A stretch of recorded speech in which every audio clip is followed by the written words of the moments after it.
Hello, everybody. Welcome to episode 15 of Kuzil's Farms. This is a voice-over record. Something happened with the rendering of this video that duplicated about 4 minutes of the video. I haven't been able to pinpoint where that is, so we're probably going to just keep that in the game, and I'll just voice over it. The duplicated video threw off the audio, which did not get duplicated. And so here we are. I'm going to be just basically talking over this and kind of describing what we were doing in this episode. I hope you don't mind this format.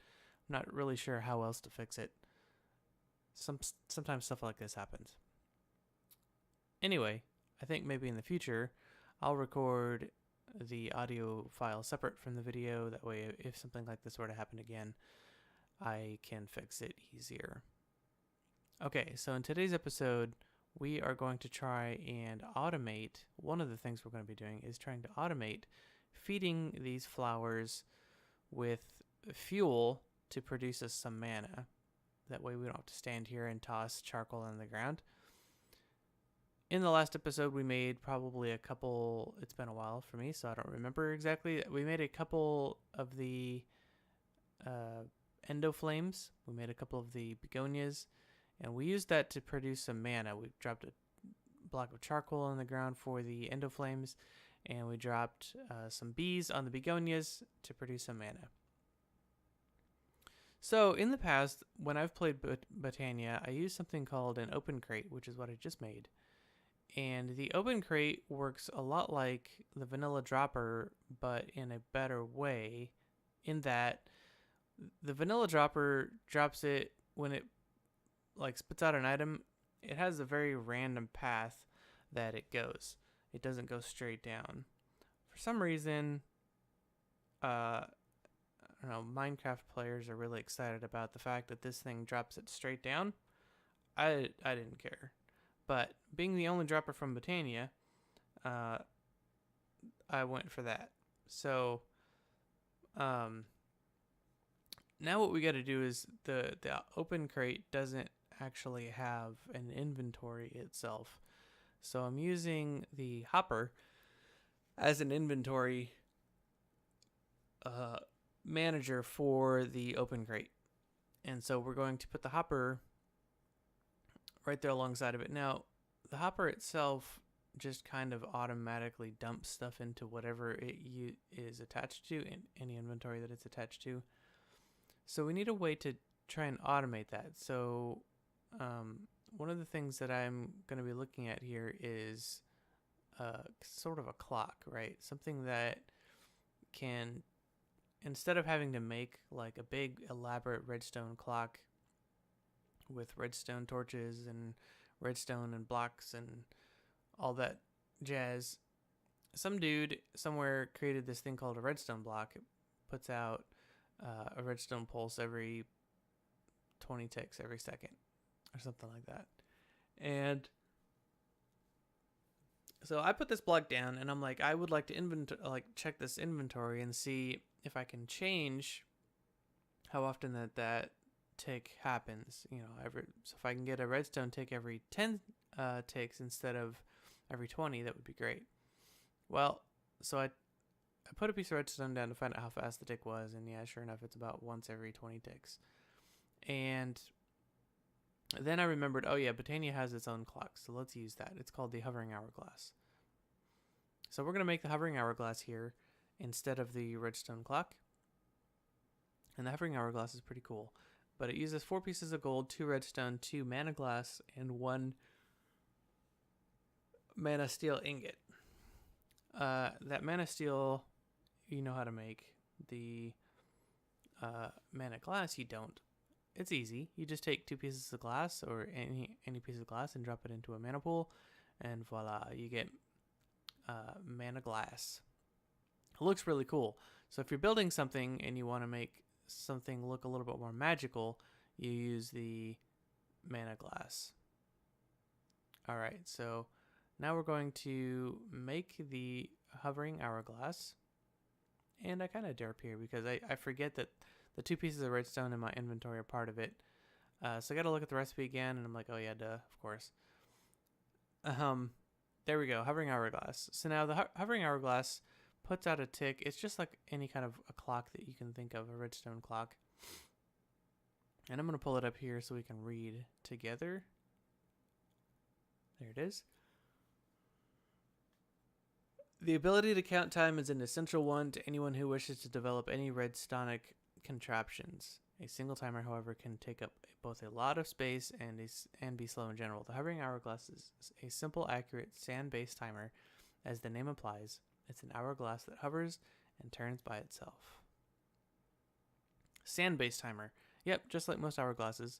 The hourglass contains an inventory, which is up to a stack of sand, redstone, red sand, or soul sand. It can be added via right click. Right click removes it again. The sand will then fall from one chamber to the other, and when it is done, release a single redstone pulse and turn over, starting the process again. The amount of time for each pulse is dependent on how much of what type of sand is in the chamber. So I'm going to paraphrase from here on. One regular sand is 1 second, one red sand is 10 seconds, and one soul sand is 1 minute. So if you put a stack of soul sand in there, it's going to be 1 hour and 4 minutes before that redstone turns over, or before the hourglass turns over again. Which, wow, that's a long time. So you can go as fast as every 1 second. You can go as slow as every hour and 4 minutes. It's kind of cool. Pretty dynamic. But you can only have one type of sand in there. So you've got to be pretty careful. So now what I'm doing is I'm going to put the redstone on top, the hopper on top of there, and I'm going to find out where this redstone pulse is. I'm hoping that by sticking the hovering hourglass by the open crate, that it will stop the redstone or the open crate from dropping items. Same thing with the hopper. Neither is true. So the solution here would be to give the hopper a redstone signal and turn it so that it's off, and then use the hovering hourglass to interrupt every time it puts out a redstone signal. It would be interrupting that constant redstone signal. That seems too complicated for me, so I'm going to look at a different dropper idea. And sure enough, actually Additions has one that suits our needs just fine. I kind of want this to be a little bit more compact than the massive stuff that I've built in the past. So we're going to make this. The thing is, this mod uses something called an atomic reconstructor to make stuff. It uses pieces of stuff like that blue thing you're seeing over there in the recipe. You have no idea how to make that. We've not messed with that before. The Palace crystal and then the Restonia crystal. We have no idea how to make those. I have an idea how to make those, but you don't, because you've never made that before in this episode or in this series. So we got to go make something called an atomic reconstructor. So I'm going to come over here to my JEI, and we're going to type in. Well, we're going to make what we can first and go from there. Yeah. So we can't make that, Steve. Can't make those. We need the Restonia crystals. So look up atomic reconstructor. There you go. Spelled with 1 T. There you go. ATO. Do it. You can do it. That's funny. I'm making fun of myself. There we go. All right. So atomic reconstructor is pretty easy to make. It's just some black quartz, sticks, iron, and some redstone. And there you go. Atomic reconstructor. Now I know, having used this before, that we're going to need a button. So I grabbed a piece of stone there. And we're going to need a redstone torch. Now the redstone torch is kind of like a wrench, so to speak, in this regard. It kind of toggles in between two things. I don't know, what do you call it? My brain's not working. Anyway, 2 settings. There we go. Okay, so the redstone torch, you see it says activation. Now it says pulse. We want it to say pulse. If it was just deactivation and power was actually running to it, it would actually, funny enough, it would be pulsing power. But if we have it on pulse, that means that it will activate on a redstone pulse versus not.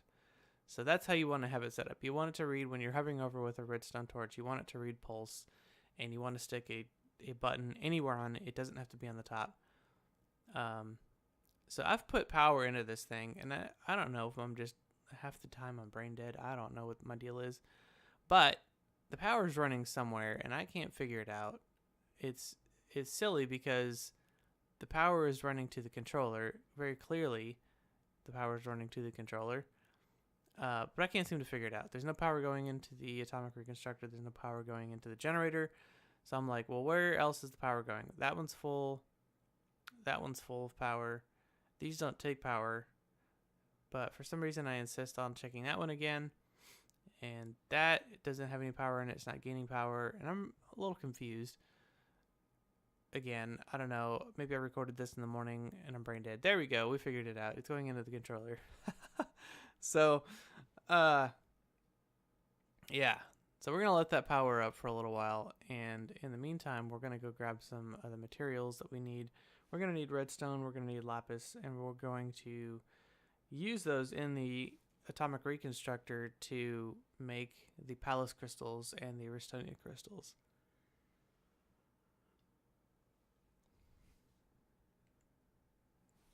It's kind of entertaining watching myself do this again. You know, I when I edit a video, I make sure that the audio track is working before I even start recording. I've been burned by that too many times. And then once it's done rendering, or once it's done, up rendering, I start it and then check out the transitions. I don't watch it all the way through. And then I edit it, right, a little bit, and then I save it. And in that process, I totally missed the fact that this video duplicated. I apologize about that. Anyway, now that we've got power, we just toss the stuff that we want to be converted out in front of it, click the button on top of it, and here I realize that I have 2 redstone. I need 4. And so yeah, back to this audio thing. I think it might be a good idea to record them in separate tracks. Okay, so here I'm trying to get out a whole stack because I'm just like, you know what, we're probably going to be using actually additions more. There's a lot to this mod that's pretty fun, and surprisingly, you know, when a mod adds new mechanics that nobody else has done before, like changing items into other items with power, you know, that's going to stick around. That's really cool. No one's ever done that before. Okay, so now we're going to go ahead and make our dropper. We're going to make our little spool of whatever that is and surround it with gold nuggets, and then boom, there we go. Okay, so this is going to be our solution. So the way that this dropper from Actual Additions works is that whenever you apply a redstone signal to it, it will toss out a redstone signal. Or I'm sorry, it'll drop whatever it's got in it. Now here, I put it in upside down, and it's kind of funny, because I've never used this block before. I'm not really, you know, droppers. I don't use droppers very often. But this is a really good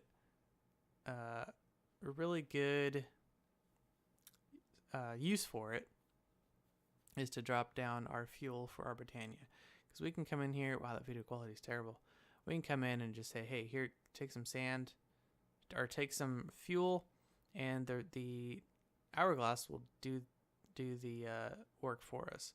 So we're putting in every 5 seconds here, and I've got my ring of magnetization on, and it's pooping it out the top. And I'm like, well, let's take that off because we don't want that anymore. And I notice here that it's being pooped out the top. So we're going to pillar up a little bit. I realize sand is a bad idea because I want to put, I don't want it to fall on my head. Okay, so then we grab the reconstructor and we put it. It's going to place facing whichever way it's facing towards you. So now with it facing down, it's going to drop that out every 5 seconds. And we're going to just let this go for a little bit. Now, I did test this afterwards, and I never really told you about this, I don't think. But each of these endo flames burns for 5.5 minutes if you drop a block of charcoal on them. So knowing that, 5 seconds is too fast. So if you're playing along and you've put 5 sand in there, I try a bunch of different things. I think I double it to 10 seconds, and I'm like, okay, that's even still too fast. And then I try 30 seconds, and that's still too fast. I think I end up on a minute. Just go ahead and stick a soul sand in there, and you're good to go. And I'm watching. There's a couple of them that still don't have a flame going. And what I'd like here is I'd like, as soon as the last one is lit and the next charcoal block is dropped, to have the next endo flame, or the first endo flame, to burn out and then pick up that first one. So here I'm just gonna, it's 10 seconds. I think I have no idea how long these endo flames burned when I was recording this, and I'm just like, you know what? 10 seconds is probably too fast still. So take out the sand. We're going to just do, what did I say we're going to do? I forget what exactly. I have no idea what I'm doing right here. Without audio, this sounds weird. That's okay.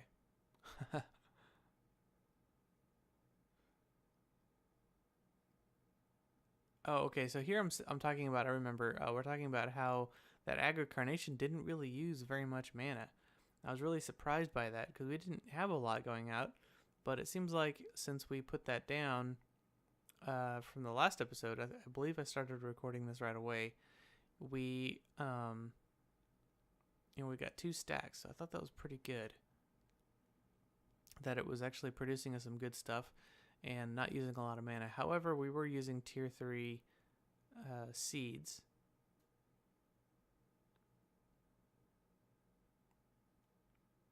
I don't know what my obsession with this coal is. What am I looking at coal for? Oh, I know what I'm trying to do. I'm trying to figure out what the burn time is, and the tooltips that when I hover over something, it doesn't tell me how long it burns. So now we're going to get into something called big reactors, and I'm really excited to get into this with you because big reactors is going to be what we use for power from now on. And big reactors is the original name of the mod. The mod that we currently have installed is called Extreme Reactors. The current modulator for Extreme Reactors renamed it to Extreme Reactors so that there wasn't any kind of like confusion that the Big Reactors mod maker was still working on these. But the Big Reactors mod maker was like, no, you can have it, do whatever you want. I'm done modding. So anyway, it's called Extreme Reactors, but if you search Big Reactors, it will still work. Yeah.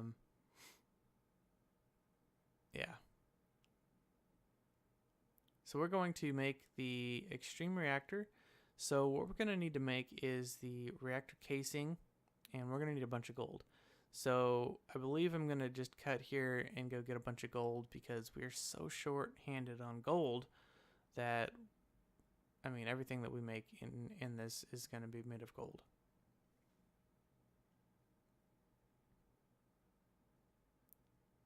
It's going to have gold in it. So the power port has gold in it, plus each of those 4 pieces, the casings have 2 pieces of gold in it. So that right there is 8. The power port is 9. So I'm looking at a lot of gold. I believe it cuts here pretty soon. Oh, we're going to go over to the chicken and see how much chicken or how much gold the gold chicken has given us, because we're going to need a lot. And we don't have a lot because this chicken sucks. It's my least favorite chicken in the game. They give us golden nuggets. That's stupid.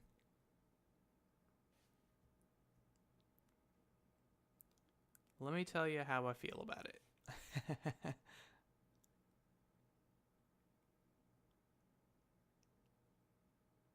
Now what am I looking up? Oh, am I looking up other ways to make these? Oh yeah, I was wondering if there was a way to make the production. You know how like with the forestry, I think it's forestry. No, agricraft seeds. We can 10 the seeds, and there were some eggs. If you remember, whenever these chickens laid eggs, they had a chance of laying an egg that had stats like that to it. Well, I can't seem to find those stats in JEI. Once I get the chicken coop automated, I'm going to be looking at those kinds of things. However, I do believe that once you turn the chicken into an item and then back into the chicken, it goes back into a 111. So, and I think that because those items stack, and they wouldn't if they had different metadata on them. All right, I don't believe that's going to be enough gold for today, but we're going to make a few, maybe it is, extreme reactors. So let's little reactor casing here. Let's make that. So we're going to need that there, and we're just going to store a couple of these. Oops. There we go. Store that. And oh yeah, graphite. We're currently making a bunch of graphite. Before the video started, I put a bunch in here. So I'm just going to grab all of that here real quick.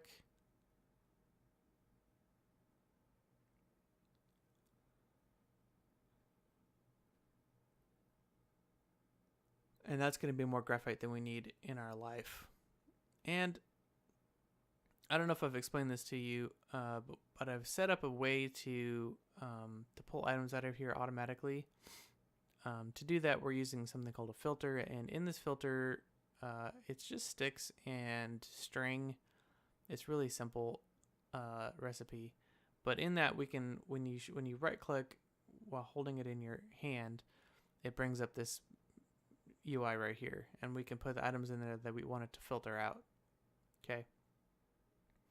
So we're going to stick that into the item filter here, and that way when I stick something like sand in there, it won't pull the sand out because I've told it to only pull glass out.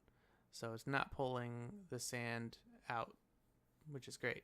So I've told it to pull out only charcoal, glass, and I forget what the third thing is. Brick, maybe? Whatever. So you can modify that however you wanted to, but that's kind of a nice quick way to get stuff pulled out of there.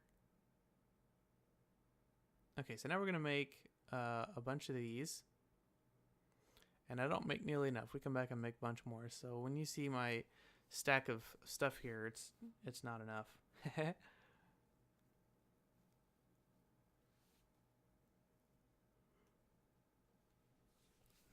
Okay, what are we doing? Oh yeah, so we're gonna make, so each one of those reactors, the middle pieces, makes us 4 of the reactor casings. So if I make 4 of the middle pieces, I forget what they're called, cores or something like that, then we can make 4 casings. So now I'm just making the major pieces that we need. We need a controller, we need a power tap, we need a redstone port, which I'm looking at right now.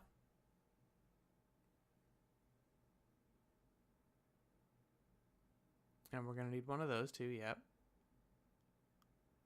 That is called the control rod. And so what we're doing here is we're making basically a modular, so we can expand the size, we can adjust the size, power generator. So it's just like all these other generators that we're using, and I think I'm trying to figure out where to put this right now. And where I end up putting it isn't where I end up keeping it permanently, but it works for now. Okay. There we go. 9. And we're going to make a 3x3. This is the smallest it can be. And I'm going to put the controller in the front. And we're going to put the casing is around the corners here. And we're going to need more casings. And we're going to need a not only a control rod for the top, but we're going to need a what is that called? A core?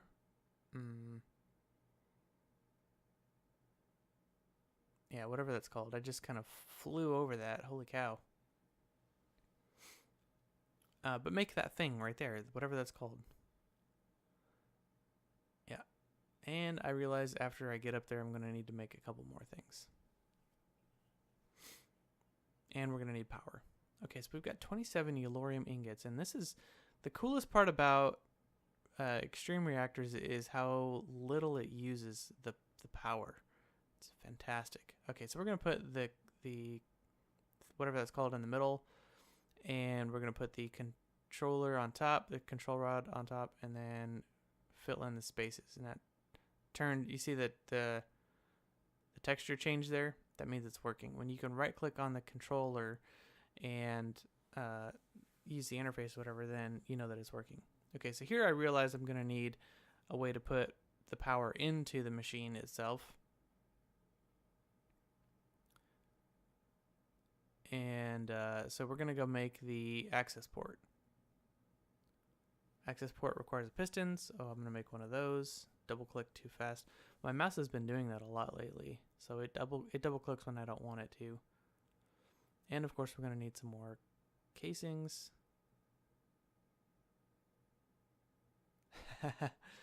I'm a little too clicky some days, man. Tell you what. Oh, there we go. Okay, now we can make the access port, and this is going to let us put the fuel in and take waste out. This is the best part of extreme reactors, and I'll explain that here in a second.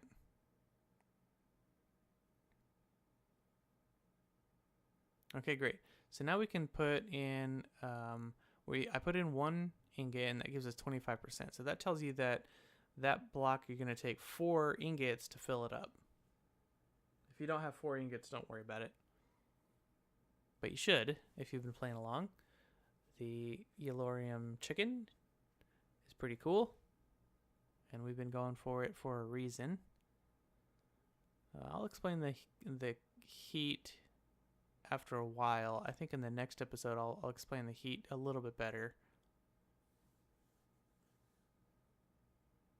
Basically, we're looking at some things here, and your heat, the core heat is the middle, the casing heat is the sides, and when the core heat is low and the casing heat is high, your machine runs more efficiently, basically, in a nutshell. Okay, so now we're going to turn it on and see how much power it gives us. Ready? Okay, that's quite a lot. So you look at the other machines that we've been doing, the highest one that we've made so far makes 60. This makes 265. It's pretty good. That's pretty good. Okay, so now we're going to use this to power everything, because 265 RF per tick probably can handle a lot of what we've already set up. I don't know what I'm talking about here. Okay, so now I'm going to show you at the bottom, the second to bottom word there says waste, and it's moving up as 1 millibucket.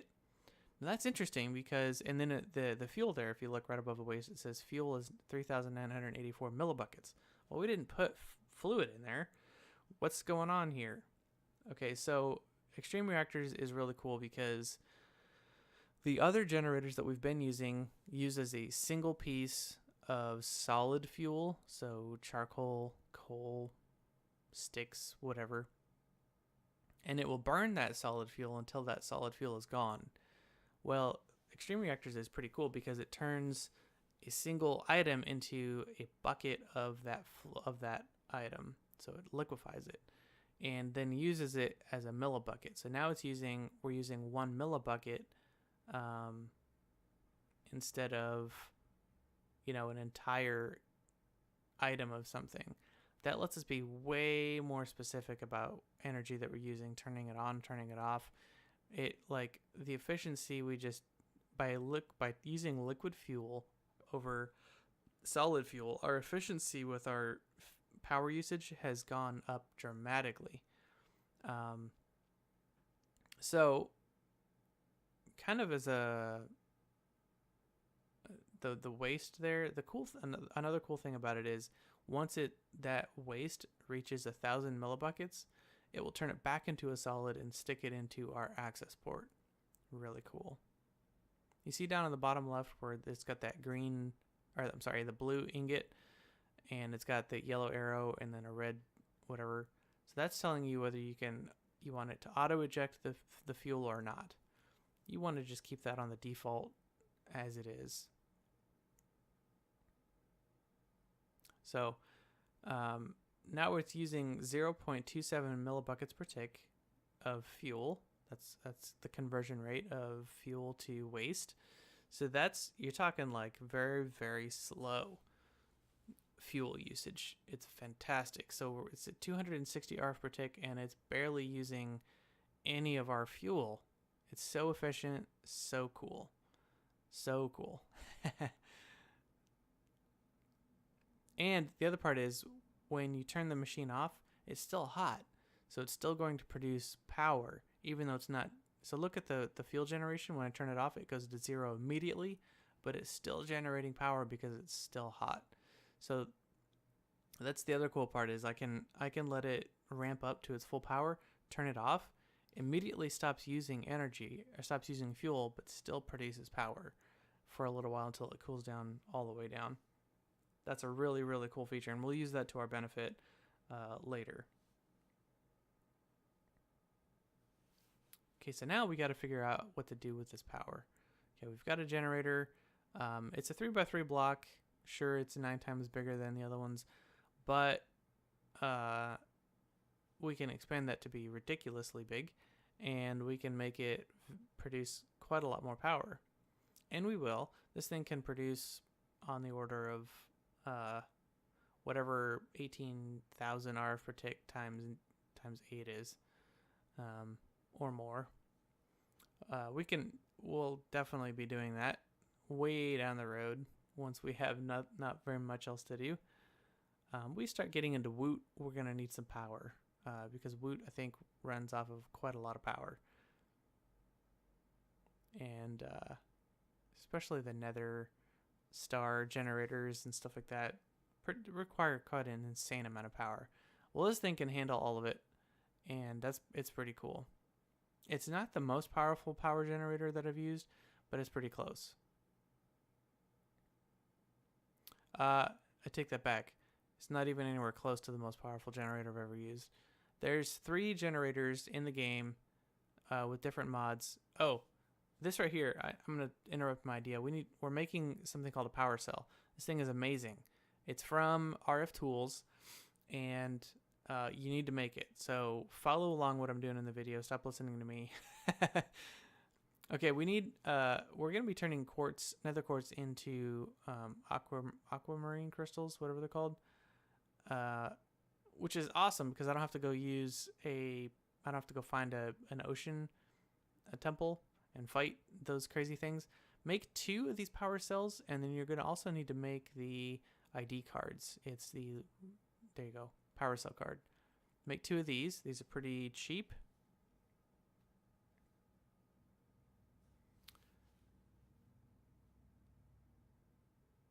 That's ironic that I needed to put those back into nuggets. Okay, so now this is gonna blow you away. Okay, so all up to this point, we've been using generators for each item that we're using, for each system that we're using. So like downstairs, we're using a power generator in 2 different rooms, 2 different generators in 2 different rooms. We've got another generator over by our farm. And anyway, okay, so you put this right next to your power tap, and you select in because you want all sides to be in. Now it's receiving power. You can see that it's got 832,000 RF in it that the reactor has generated. And we're going to put this in the, there we go. Put it up right there is where it belongs, and then put the second one in the link. So you set it up so it looks just like this. And they should have the same ID. So see how it says link ID 2 and that one says link ID 2? You want them to be the same ID. I'm going to turn this on, and we're going to run downstairs, and we're going to blow your mind. Okay. Where are we going? We're going to put it in here? Okay. I'm going to take this out. Or maybe we're just going to set it next to it. Yep. Right there. And then we're going to set all these sides to out. So the power is going to go out from here. And then we're going to put that ID chip, that connector power cell card, into there. And now we suddenly have power. So what that does is these two blocks, these two power cells, act as one block. So any power that goes into the one gets pulled out from the other one. So it's like we're teleporting power. That's exactly what we're doing. It's really cool. So now I'm thinking, okay, when we make this thing bigger, we're going to put it probably in this room. We're going to have a ceiling anyway that's going to be higher, and we could just stick it here. So that's what we're going to be doing down the road. I don't know if I do that in this video or if I do that in the next one. But what am I looking at here? Oh, I think this is where I'm explaining the waste to you and how it comes out here. So it'll be turned into cyanide ingots. I've already explained that to you. But anyway, back to the big power generators that I've had. There's 3 of them, I think, that come into the mind immediately that are like fusion reactors, and they take up like a ridiculous amount of space and a lot of resources. And if those go wrong, they will wipe out not only your building, but your entire map. Like standing here, you can barely see the edge of the destruction zone. So I don't like using those. I don't like having my stuff blown up. But it's kind of fun making that much power. Seeing if you could do it. Maybe in a different dimension or something. Especially since we can teleport the power. But we don't have any of those mods installed, which is good. I don't want you to blow up your base. All right, now we're going to go back and check I think we're going to go back and check this is still not being used, which is great. And our power here is, our mana here is doing really good. And yeah, so the mana splitter is working great. And I decide to up it to 20 seconds. And we're going to let this drop here pretty quick. Well, 20 seconds. Not very quick. Gonna take a sip of water here. Hope you don't mind.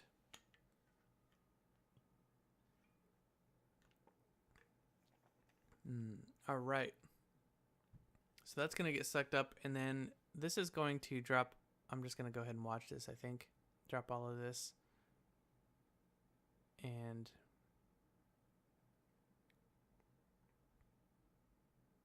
yeah, that seems to be working pretty good. Still 20 seconds is too fast. Just a heads up. Go straight to 30. I think I went a whole minute. I think I put one piece of soul sand in there. Just went the whole 1 minute.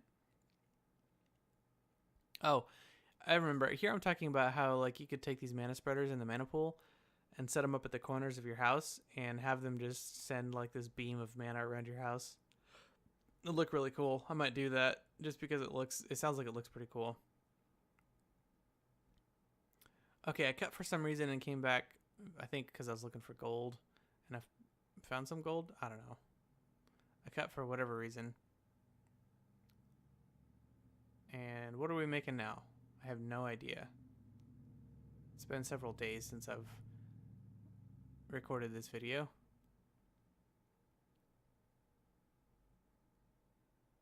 Are we going to make more reactor stuff?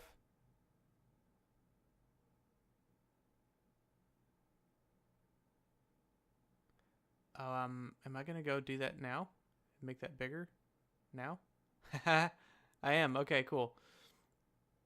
So we're going to go, this is the 3x3. We're just going to go ahead and make it a 5x5. So I'm going to take all this down. That's hilarious. I forgot that I did this in this video. It's good. We need it. We need it bigger. And okay, so we're going to make a 5x5. And I decide here pretty quick that we're going to put this down. We need to go put this down in the ground. 1. So let's pick it all up. And we're going to go down just because we're going to, I don't know. Might as well save some space. There we go. Pick all that up. Place these down. And I don't have anywhere near enough of these casings. I don't know what I was thinking.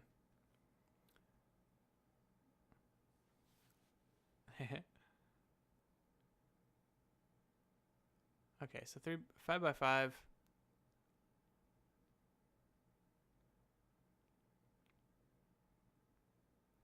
And it's going to be one taller than that. But I'm going to set up the... I have a lot. Man, I don't know that I have enough gold. Because I'm going to have to make a lot more. I must have had enough gold because I don't think I cut again.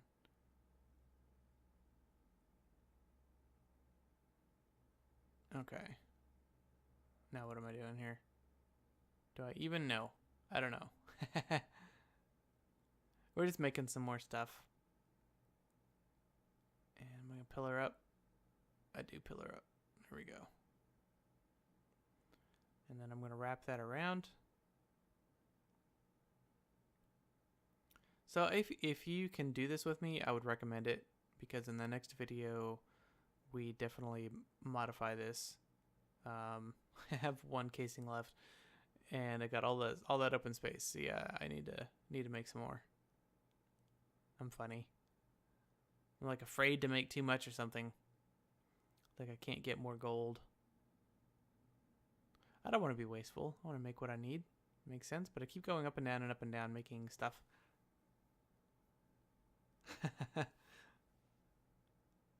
That's not gonna be enough, dude. It's just not. Okay, so extreme reactors, I'm gonna look at this reactor glass. Reactor glass is just one of the reactor casings with 2 pieces of glass, one on either side. And this is what this is pretty cool, because then it lets us look into our reactor here and see what's going on. So the front, I'm gonna put 8 glass around, and then put the controller in the middle there. I think that looks pretty cool. And then in the middle, we're going to need power tap is going to go in the back here. The power cell goes right next to it, and then the control rod's going to go up in the top in the middle. Okay, good enough. And then we're going to need 3 of these fuel rod. That's what they're called. Okay, so I need 2 more of those. And then the legacy port, not legacy port, access port, I'm going to put on the other side. Yeah, there we go. I'm going to need 1 more access port, and then I'm going to need 2 of the redstone control. And over here I'm looking for anything that lets me use redstone instead of like using the actual pieces of redstone dust on the floor. It'd be cool if I could use like a cable or something, and there isn't anything. So we're going to use XNet. I type in a couple other things that I've used in the past, so red alloy wires and aren't a thing in here. But yeah, we're just going to use XNet. And I'll show you that in the next episode. So don't worry too much about that.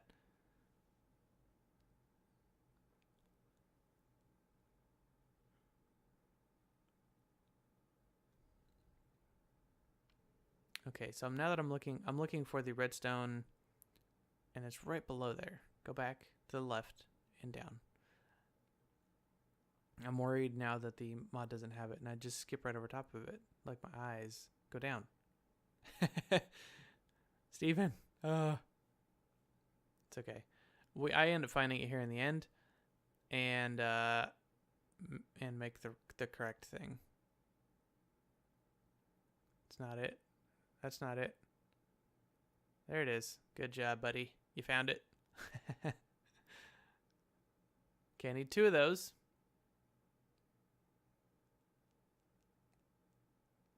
I'm seriously only making what I need. That's hilarious. Okay, and then I need 1 more access port, which is going to require another 4.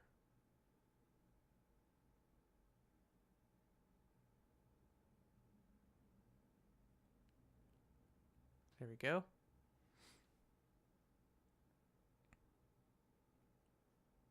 And then I believe I make more glass, and that's it. So I'm putting in, basically what I'm doing here is I'm putting in the primary components, the major pieces, and then I'll count what I need after that. Yeah, so I was going to go make a bunch of casings, but I decided to come up here, install what I had, and then count the pieces after that. So I think it ends up being 24 pieces, and I think I need to go find some more gold. So there's 6, 12, yep, 18, 19, 20, 21, 22, yeah, 24 pieces. And I do not have enough. I guarantee I don't have enough gold for 24 pieces. So I need to make 6 of these. And no, I don't have enough. So I cut and go find some more gold.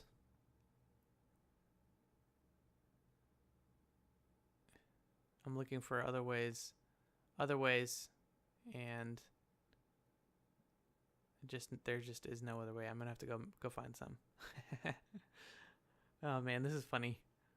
I see why you like watching these. It's like I'm desperately trying to find another way to make gold, and no, there's no way. Go find it.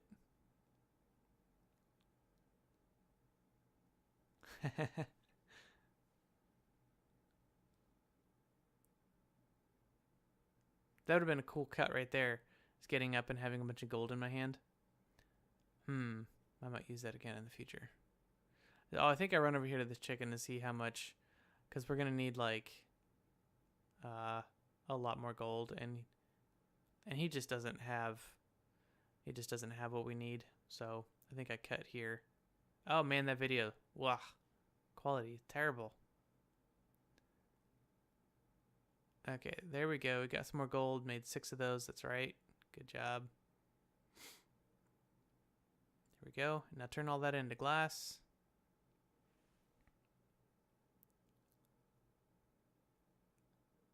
There you go. All of it. There you go. And we're going to surround that with... Oh, we're just grabbing the rest of our yellorium. Yeah, it's a good idea. Run up here. We're going to put the rest of the glass in, make our big reactor bigger, which is hilarious that we did all that in one episode. Talk about step 1 and 2 in the same episode. That's fantastic. I think I just like recording and sharing stuff with you. And the glass doesn't break if you put it in the wrong spot. Don't worry about it. You can get it back. Okay, there's our big piece. Okay, it's a 5x5 reactor. It's big. Now, we're going to change this to output, so for automation purposes. And we're going to stick our ingot in here. Now, 1 ingot is going... Remember how 1 ingot was 25% of one of those fuel rods in the middle? So that means we have got 3 fuel rods, which means 12 ingots are going to be needed to fill up that. And sure enough, there it is. So let's turn it on, see how much power it generates. So the other one, the little one, was 260 something. This one is quite a lot more. Quite a lot more. 560. Nice. Very nice. But you see how the core temperature is really high and the casing temperature is really low? We'll fix that in the next episode. Take care, guys. Bye.